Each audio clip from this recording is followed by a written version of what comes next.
An area that you find a lot of tightness in is oftentimes people say your ITBand is tight.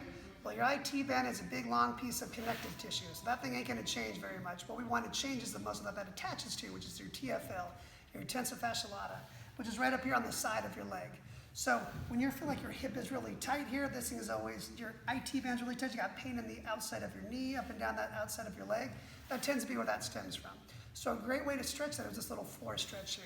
So you're gonna start off lying on your back.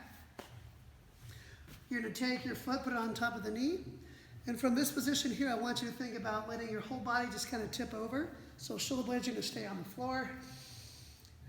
You're just gonna let gravity take over, and you're slowly gonna pull this thing over towards the floor. And maybe you get to the floor, maybe you don't. Maybe you're really tight and you're hanging out here, that's fine. Once you get down to the floor, what you're gonna do is you're gonna take that foot and you're gonna twist the foot so that the sole of your foot is looking at you. So I'm gonna rotate that foot. From this position here, I'm gonna take that knee and push it away from my body. As that knee pushes away, you'll start feeling a stretch on the outside of that IT band, outside of your hip there. In through that nose and out through your mouth. Nice, long, relaxing breaths there. This is a great one to open up that TFL and IT band.